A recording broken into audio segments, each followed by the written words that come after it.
मुंबई के मुलुंड में पहली बार जैन शासनम एग्जीबिशन का भव्य आयोजन किया गया। परम पूज्य गच्छाधिपति युगभूषण सूरीश्वर जी महाराज के मार्गदर्शन में 7 फरवरी से 11 फरवरी तक मुलुंड वेस्ट के रिचर्डसन क्रुडास ग्राउंड में यह भव्य दीक्षा महोत्सव का आयोजन जैन समाज की तरफ से किया गया है। इस भव्य समारोह में मुमुक्षुरत्न मुलुंड निवासी शरद भाई झवेरी दीक्षा लेंगे। इस मौके पर 40,000 स्क्वायर फीट में फैली जिन शासनम एग्जीबिशन यहां आने वाले लोगों के लिए आकर्षण का केंद्र बनी है। दुनिया का सागर जिन शासन के रूप में महल, मोक्ष मार्ग के 11 कदम, मनमोहक जिन मूर्तियां और 5 महातीर्थों की विशाल संरचनाएं जैसे कई आकर्षण यहां पर बनाए गए हैं। यहां पर डिजिटल एवं इंटरैक्टिव मीडिया का इस्तेमाल कर एक शॉर्ट फिल्म का निर्माण किया गया है। यह फिल्म युवाओं के लिए बहुत ही दिलचस्प साबित होगी।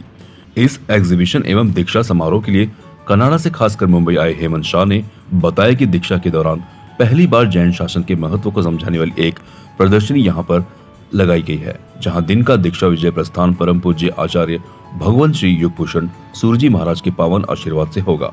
ये पूरा प्रोग्राम अनोखा और यादगार होगा। 7 फरवरी की शाम जाने माने कलाकारों द्वारा एक रोमांचक नाटक पेश किया गया। इसके माध्यम से दुनिया को संयम की महिमा बताई गई। 8 फरवरी की शाम जैन शासन भक्ति संध्या रखी गई, जिसमें शासन के महत्वपूर्ण योगदानों की वीर गाथा सुनाई गई। यहाँ 5 दिनों का यह प्रोग्राम बहुत ही प्रेरणा देने वाला है। 10 फरवरी को भव्य वर्षिदान रथ यात्रा प्रोग्राम निकाली जाएगी। यह रथ यात्रा सर्वोदय नगर, झवेर रोड और वर्धमान नगर के हाईवे से होकर गुजरेगी। 11 फरवरी को दीक्षा समारोह सुबह 5 बजे से शुरू होगी। 5 दिन का यह आयोजन रोमांचक जानकारियों से ओतप्रोत होगा। आयोजन समिति से जुड़े लोगों ने इस कार्यक्रम में 50,000 से अधिक लोगों के आने का अनुमान लगाया है। दीक्षित परिवार की ओर से पूरे संघ को सभी कार्यक्रमों में शामिल होने की विनम्र अपील की गई है। ये विजय प्रस्थान जैन धर्म का एक अनोखा अनुष्ठान है, जो अपनी संपत्ति को पूरी छोड़ के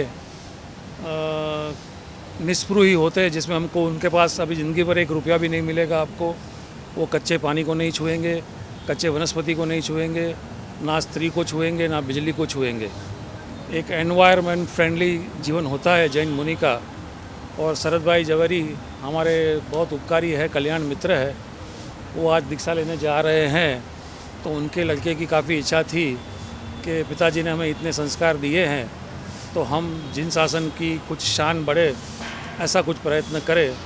तो यहाँ जो गुरुदेव आखिरी 35 साल से जो मेहनत कर रहे हैं, जो तीर्थ में तकलीफ़ें हैं, कुछ सरकारी है, कुछ व्यवस्था की है, कुछ सफाई की है, कुछ भव्यता की है, तो यहाँ हमने रिप्लिका बनाई है। कुछ कोर्ट केस चल रहे हैं सब में, तो 5 तीर्थ बम्बई के फिल्म आर्टिस्ट के द्वारा माइन्यूटली उसकी डिटेल बनाई गई हैं। सबसे पहले आपको पालीताना देखने मिलेगा, उसके साथ कंबाइन में जल मंदिर के साथ शिखर जी देखने को मिलेगा। इसके बाद आज फॉरेस्ट लैंड में चला गया है रनकपुर। आज केसरिया जी भी गवर्नमेंट के अंडर में है, वहाँ बहुत पत्थरों की खाने हैं, वो भी थोड़ा प्रॉब्लम में चल रहा है। और चलो बाकी मुच्छा का महावीर, तो वहाँ भी वो भी लैंड फॉरेस्ट में चली गई है। तो जो लैंड फॉरेस्ट में है वहाँ फॉरेस्ट दिखाया गया है। और काफ़ी लोग कोर्ट में इस पर काम चल रहा है और मैटर भी कोर्ट में पड़ी है। तो ये अनुष्ठान हो रहे। आज भी शरद भाई की विदाई है और 11 तारीख को उनकी दीक्षा है, तो ये देखने ज़रूर पधारें। और एक अद्भुत प्रदर्शनी बनी है, जिसमें गुरु जी के 35 साल के कार्यक्रम है, संघ में क्या क्या हो रहा है, क्या क्या सच्चाइयाँ है, क्या क्या अच्छे कार्य हो रहे हैं, ये सब दिखाया गया है। शायद ये पहली बार हुआ होगा ऐसा कोई एग्जीबिशन, तो ज़रूर आके देखें। Thank you. मैं तो इतना ही कहना चाहूँगा कि मुलुंड के इतिहास में ये शरद भाई झवेरी की जो दीक्षा हो रही है, यानी विजय प्रस्थान हो रहा है, लेकिन विजय प्रस्थान के साथ जो एग्जीबिशन हो रहा है, जो 11 खंड बताए गए हैं, वो जैसे हम कैसे संसार की माया जाल में अपने आप बिजनेस में कि अपने काम में इतने बिजी रहते हैं, तो हमें धर्म पाने का हमें वक्त नहीं मिलता है। तो ये जो एग्जीबिशन में 11 खंड बताएं, वो 11 खंड बहुत सरल मार्ग से गच्छाधिपति हमारे आचार्य युगभूषण सूरी जी महाराज ने बताए हैं कि अगर आप ये फॉलो करेंगे तो आप धर्म पाएंगे और शायद आप मोक्ष पाएंगे। तो इतनी सरलता से इसको बताया गया है कि आप धर्म के मार्ग में कैसे जा सकते हैं संसार की माया जाल में से। लेकिन सबसे बड़े जो मैं बोलता हूँ आइसिंग ऑन अ केक, जब ये 11 खंड से आप बाहर आते हैं तब एक डॉक्यूमेंट्री चलती है। वो डॉक्यूमेंट्री तो मैंने जो देखी, जैसे मेरी कर्मभूमि विनिपेग कनाडा है, वो देख के मैं हिल गया कि मैंने जैन धर्म में, जैन कुल में मैंने जन्म लिया है। मेरी नैतिकता और फ़र्ज़ क्या है मेरे जैन धर्म के लिए। जब ये मैंने डॉक्यूमेंट्री देखी हमारे पालिताना की, शत्रुंजय की, मैं तो गुजारिश करूँगा सब जैन भाइयों को, बम्बई के जैन भाई नहीं, पूरे भारत के जैन भाई, विश्व के सब जैनों ने एक बार तो ये डॉक्यूमेंट्री देखनी चाहिए। ये डॉक्यूमेंट्री देखेंगे तब आपको मालूम पड़ेगा कि हमारे जैन के लिए नैतिकता क्या है, जैन धर्म के लिए फ़र्ज़ क्या है। हमारी भक्ति, तपस्या, आराधना नहीं है, हमारा जैन शासन को हमें बचाना है, जैन तीर्थ को हमें बचाना है। इसलिए मैं गुजारिश करूंगा विश्व भर के सब जैनों को, अगर आप यहाँ आ सके तो ज़रूर आके देखिए, नहीं तो ज्योत, आपको पता है ज्योत को कांटेक्ट करिए और ये डॉक्यूमेंट्री देखिए। Thank you. મુલુંડમાં આ ઐતિહાસિક દિવસ છે 7 થી 11 શ્રી શરદભાઈ ઝવેરીની દીક્ષા મહોત્સવ। પણ એ દીક્ષા મહોત્સવમાં એક અનેરો અવસર એવો છે કે એની જોડે એક એક્ઝિબિશન પ્રદર્શિત કરવામાં આવી રહ્યું છે અને એ એક્ઝિબિશનમાં ખાસ એનું અગત્યનું શું છે, એ એક્ઝિબિશનમાં 11 ખંડ છે અને એટલા સરળતાથી આપણને સમજાવવામાં આવે છે કે આપણે સંસારની માયાજાળમાં એટલા બિઝી છીએ, મોહ માયાને લાગણી આપણને છોડતી નથી અને આપણે ધર્મ પામતા નથી।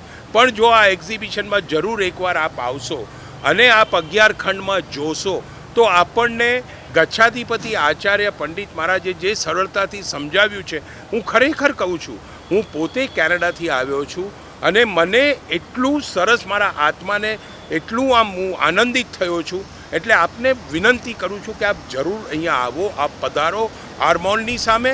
અને જ્યારે આ 11 ખંડ પૂરા થાય છે પછી જે મૂવી બતાવવામાં આવે છે શાસનની, શત્રુંજયની, અરે શત્રુંજયની એ મૂવી જોઈને તો મારું હૃદય કાંપી ઉઠ્યું છે કે આપણે જૈન તરીકે ફક્ત આરાધના ભક્તિ નથી કરવાની, આપણી નૈતિકતા, આપણી ફરજ, આપણી કર્તવ્ય આપણા જૈન તીર્થ માટે છે। જો જૈન તીર્થ માટે આપણે નહીં કરીએ તો આપણે જૈન કુળમાં કે જૈન ધર્મમાં શું કામ જન્મ લીધો છે। એટલે બધાને વિનંતી છે કે આવો, જોડાઓ અને આપણા શાસનની રક્ષા કરો। અને આ વિડીયો તમારે જોવો અને જો તમે ના આવી શકો તો મહેરબાની કરી જ્યોતને અપ્રોચ કરો। આભાર।